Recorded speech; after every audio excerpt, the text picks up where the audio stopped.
Bonsoir chers auditeurs et chères auditrices de notre web radio R212.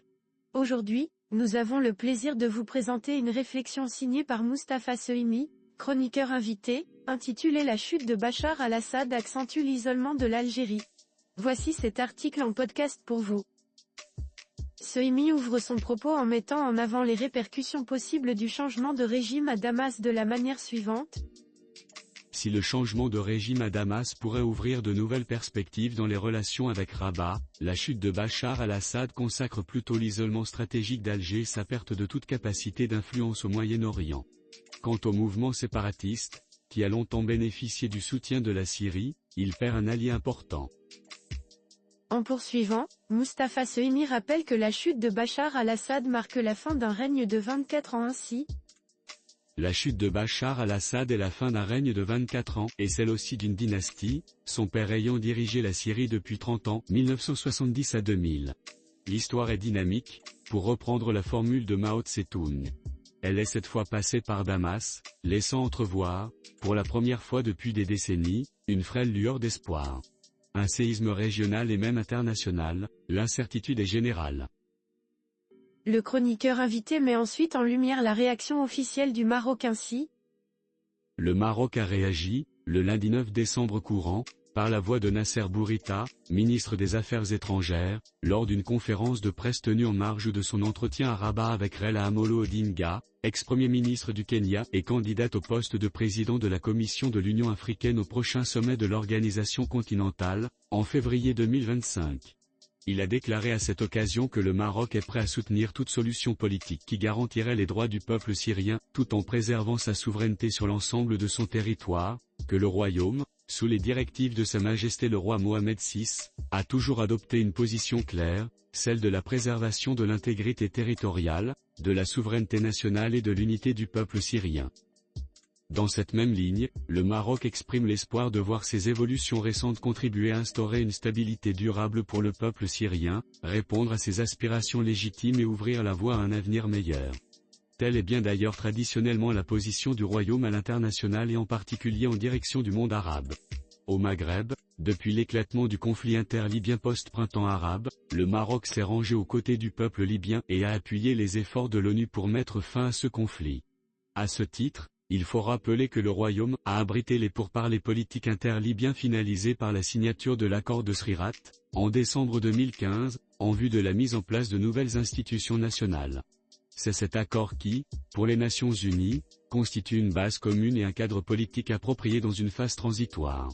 Au Yémen, Rabat a entrepris plusieurs tentatives de médiation pour la résolution de la crise.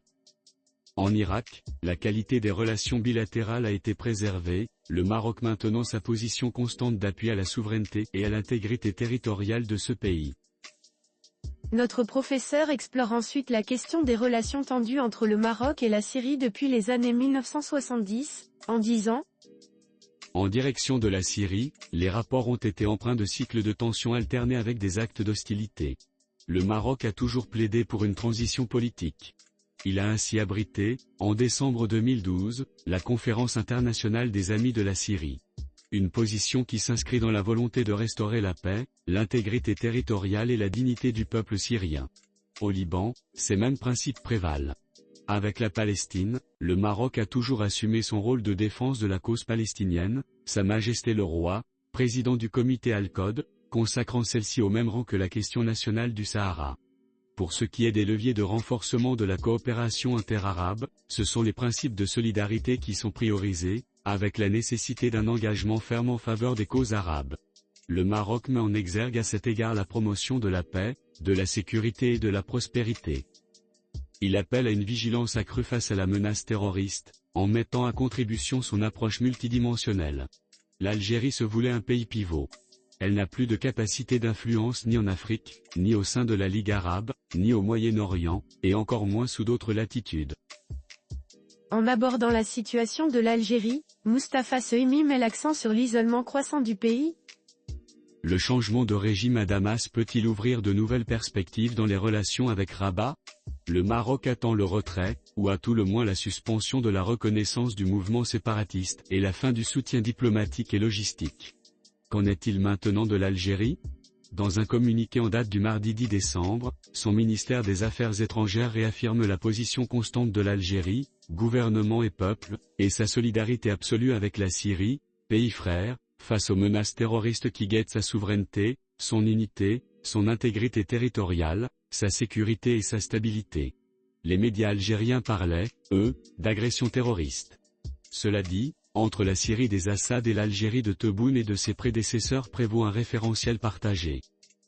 L'on a parlé de deux républiques sœurs, avec tous les paramètres partagés, idéologiques, militaires, avec l'ossature centrale des régimes, soutien de l'ex-URSS et de la Russie de Poutine aujourd'hui, altérité avec le projet islamiste des frères musulmans et un régime autoritaire, voire dictatorial. L'Algérie a d'ailleurs apporté un grand soutien diplomatique et stratégique à Bachar al-Assad. Retour au sein de la Ligue arabe en mai 2023 au sommet de Riyad, activisme pour le rapprochement avec les Émirats arabes unis et Bahreïn, vote favorable en sa faveur au Conseil des droits de l'homme à Genève à 9 reprises, action humanitaire, médiation avec la Turquie.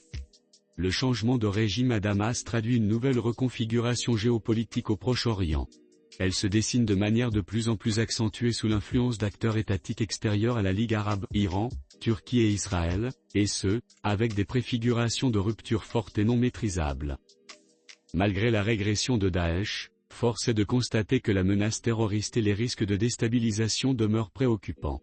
L'Algérie va accuser un isolement stratégique. Elle se voulait un pays pivot, selon le discours officiel, elle n'a plus de capacité d'influence ni en Afrique, ni au sein de la Ligue arabe, ni au Moyen-Orient, et encore moins sous d'autres latitudes.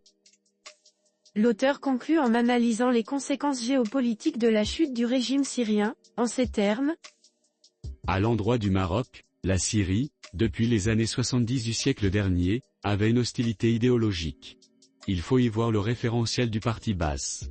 Damas a soutenu une composante de l'opposition marocaine à l'étranger. La tension est revenue avec la reconnaissance par ce pays de la prétendue RA, en avril 1980. Elle s'est ensuite accentuée à la suite de la visite au Maroc de Shimon Peres, alors Premier ministre d'Israël, et sa rencontre avec le roi Hassan II. Hafez al-Assad et Mouammar Kadhafi font une déclaration commune pour dénoncer ce rendez-vous diplomatique. C'était là la position du Front du refus arabe, regroupant la Syrie, l'Irak, la Libye, le Yémen du Sud et l'Organisation de libération de la Palestine, OLP. 6 ans après, le roi Hassan II effectue une visite officielle à Damas. Il détourne sa visite dès son arrivée, à la suite d'un incident protocolaire, en rendant hommage aux centaines de Marocains défunts dans un cimetière aux environs de la capitale syrienne. Un contingent qui avait été envoyé au Golan des mois avant la guerre d'octobre 1973. Quant au mouvement séparatiste, qui a longtemps bénéficié du soutien de la Syrie où il avait une représentation, il perd un allié important avec la chute du régime al-Assad. Ces derniers jours, 30 éléments du Polisario ont été arrêtés à Alep, 130 autres en formation ont été identifiés, auxquels s'ajoutent quelques 400 miliciens qui avaient rejoint les forces gouvernementales syriennes. Les nouvelles autorités syriennes, sous la conduite du leader du groupe armé islamiste Hayat Tahrir al-Sham (HTC), Abdou Mohamed al-Joulani, annoncent une nouvelle ère pour le peuple syrien. Celle-ci commande aussi une mise à plat, au plan interarabe en particulier, marquée du saut d'une normalisation avec les États de la région. Le Maroc, pour sa part, est en veille vigilante. Il appréhendra d'une manière conséquente les actes des nouveaux dirigeants de Damas. Par Mustapha Sohimi. Chers auditeurs et chères auditrices de la web radio R212, merci d'avoir été à l'écoute de ce podcast et de partager avec nous ce moment d'échange et de découverte. Votre présence et votre fidélité sont notre plus belle récompense. On se dit à très bientôt, si vous le voulez bien. Avec toute notre gratitude, l'équipe de R212.